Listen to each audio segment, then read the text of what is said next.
क्या लिखा है क्वेश्चन पढ़िए आप लोग एक बार, इसका मतलब समझिए। क्वेश्चन में मतलब ही मेन है, बाकी कैलकुलेशन है, कैलकुलेट कर ले जाओगे। आप लोगों की मैथमेटिक्स तेज हो गई है अब, लेकिन पहले तो मीनिंग समझ में आया ना कि क्वेश्चन की मीनिंग क्या है।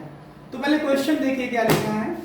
लिखा है 50 divide 56 in 4 parts in AP। कह रहे हैं 56 के ऐसे कितने भाग करना है, 4 पार्ट्स, 4 भाग कीजिए। कितने पार्ट करना है, लेकिन चारों में एक शर्त लिखी हुई है।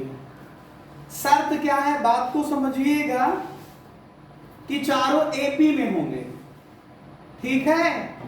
और ratio of product of their extremes to the product of their mean is 5:6।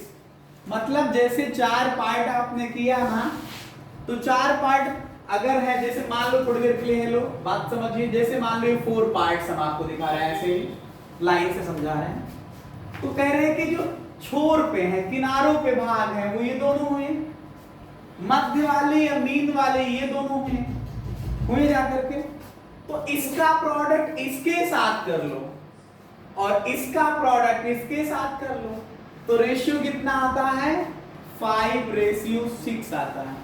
तो कह रहे हैं चारों पार्ट बताइए। तो मैंने कहा था कि जब 4 नंबर्स की बात हो, 4 नंबर AP में लेने हो, तरीका बताया नहीं, बताया नहीं, बताया बता रखा है मैंने। लास्ट डे मैंने इस पे बहुत अच्छा वीडियो भी शूट किया था, तुम लोगों को समझाया भी था।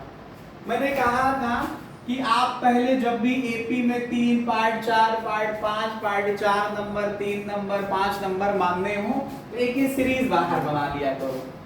पहला A, अगला क्या होता है, A+D, फिर A+2D, फिर A+3D प्लस A+, और ऐसे बैक में आओगे तो A- का D, A-2D, A-3D और A-4D।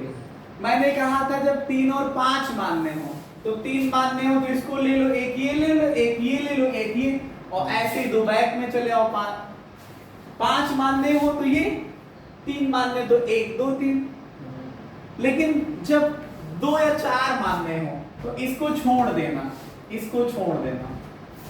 फिर कौन मिलेगा अगला, ये, और बैक वाला ये। तो 2 2 का अंतर हो गया ना, बीच में एक छूट रहा ना, बोलो। तो फिर एक ये और एक, तो 4 पार्ट कौन से मानोगे, A-3D, A-D, A+D और A+3D।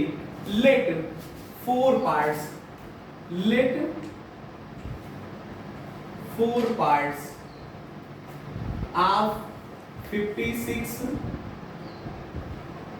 which are in AP are, इस मत लिखना, एक नहीं है, 4 पार्ट है ना।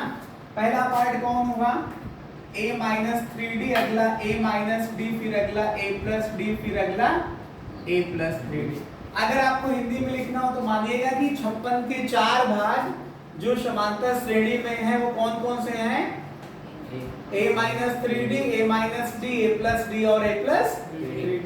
अभी किसके पार्ट हैं बताइए, 56 के हैं ना, बोलो। तो अगर इन्हीं सभी पार्ट को फिर ऐड कर दो तो 56 के इक्वल आएगा, बोलो। जैसे मैं कहूं कि आप करिए क्या, कोई एक थ्रेड ले लीजिए, धागा ले लीजिए, उसको कैंची से काटे 4 खंडों में, फिर से उनको जोड़ दीजिए, फिर से वो धागा उसी लंबाई का हो जाएगा। तुम कहोगे सर वो तो छोटा पड़ जाएगा, धागे में गांठ पड़ जाएगा। लेकिन ये नंबर हैं, अगर इनको नंबर पे डिवाइड करोगे और फिर सभी नंबरों को ऐड करोगे तो जिसको लिया था इस इनिशियली या स्टार्टिंग में, उतने की ही बराबर आएगा जाकर के। समझ रहे हो कि नहीं, बोलो। तो इसका मतलब ये हुआ कि अगर हम अकॉर्डिंग टू क्वेश्चन, अगर हम क्या करें, A-3D, A-D, A+D और A+3D, ये जो हमारे पास कितने पार्ट्स थे, 4, इन चारों को ऐड करें तो कितना आएगा, 56 को ही तो तोड़ा था, तो जोड़ने पे तो 56 ही आएगा ना। अब हूं से काम नहीं चलेगा। ए 4 बार जोड़ोगे तो कितना आएगा? ये कैंसिल हो जाएंगे, -3d + 3d और -d + d कैंसिल हो जाएगा, तो कितना बचेगा? 56। तो a बराबर 56/4। बोलो कितना आएगा? कितना आएगा? 14 आ जाएगा। बात समझे या नहीं? समझ गए होंगे। अब क्वेश्चन का मतलब समझो, अकॉर्डिंग टू सेकंड कंडीशन। यही मेन है जो ये शब्द लिखा था कि इनके किनारों के भागों का गुणनफल मध्य के भागों के गुणनफल का अनुपात दिया। मतलब ratio of product of their extremes, यही लिखा है। एक्सट्रीम का मतलब छोर या किनारा, अंत वाले जो एंड वाले होंगे उनको एक्सट्रीम्स बोलेंगे जाकर के। तो अंत वालों को मल्टीप्लाई करोगे का मतलब इन दोनों को मल्टीप्लाई करना होगा। तो करो मल्टीप्लाई, a - 3d का मल्टीप्लिकेशन करोगे आप a + 3d के साथ, और बीच वालों मीन वालों का मतलब क्या है कि बीच में ये दोनों हैं, इनको मल्टीप्लाई करोगे। तो a - d का मल्टीप्लिकेशन करोगे a + d के साथ। अब इनका ले लिया रेशियो, तो रेशियो किसके इक्वल है? 5:6। ये तो a - d a + d multiplication में a² - b² का फार्मूला बन रहा, तो क्या आएगा? a² - 9d²। रेशियो का मतलब अपन ये कितना होगा? a² - d² = 5:6। मल्टीप्लाई करो, 6a² - 9 × 54 d² बराबर 5a² - 5d²। तो 6a² माइनस का 5a² = 54d² माइनस का 5d² ना।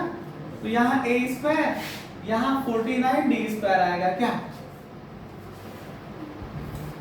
यहाँ a की वैल्यू तो आप निकाल चुके हो, 14² = 49d²।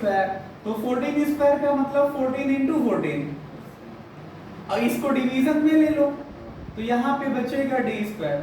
इसको 7 से कैंसिल करो, है ना, और इसको 7 से कैंसिल करो तो 2 आ जाएगा। तो 2 × 2 = d²। तो d की वैल्यू फिर 2 आ जाएगी। प्लस का भी 2 आ सकती, माइनस का भी 2। मैंने आपको बताया था d² की वैल्यू 4 आ जाएगी ना, तो d की वैल्यू +- √4, और +- √√ का मतलब +- 2 आ जाएगी। वैसे हम प्लस वाला ही लेके चल रहे हैं, ठीक है। माइनस वाला भी करना हो तो आप कर लीजिएगा। हमने आपको बताया था इसमें होता क्या है, टर्म वही आते हैं। अगर +2 लेने पे मान लो 4 9 14 19 आता है, तो उसमें उल्टा आएगा, 19 14 9 फिर 4 ऐसे करके आता है ना। तो इस वजह से टर्म वही आएंगे, इस वजह से हम अलग से काम नहीं करेंगे। आप बात समझिए। पहला टर्म क्या था? फर्स्ट पार्ट, पहला भाग क्या था बताओ? a - का 3d। 14 - 3 × 2 कितना आ जाएगा? 14 - 6 का मतलब 8। बोलो। ऐसे ही सेकेंड पार्ट क्या आ जाएगा? a - 3, तो 14 - 3 कितना? 11। कहाँ पे? -3 कहाँ पे? a - b 14 - 2 होगा। अरे यार पहला पार्ट ये क्या है? अरे सर d यहाँ पे 2 है ना, तो d की वैल्यू क्या रखना अरे है? सर नीचे सेकंड वाले सेकंड पार्ट a - ये बात कर रहे हो? अच्छा ये बात कर रहे हो, तो फिर ये 12 आ जाएगा। थर्ड पार्ट a प्लस का d, तो 14 प्लस का 2 16 होगा। और फोर्थ पार्ट 14 a प्लस का 3 3D। तो A का मतलब 14 आया और प्लस का 3D की वैल्यू 2, तो कितना आएगा 14 प्लस का 6 20। तो ऑल पार्ट्स सभी भाग हो जाएंगे। कौन कौन से होंगे? पहला आया था 8, 4 12, 4 16, 4 20, ये आंसर हो जाएगा। इन सबको जोड़ लो तो 56 आएगा। ठीक है, बोलो। और जो कंडीशन थी कि पहले को अंतिम वाले से मल्टीप्लाई कर दो और दूसरे से तीसरे को मल्टीप्लाई करो, तो रेशियो कितना आ रहा था?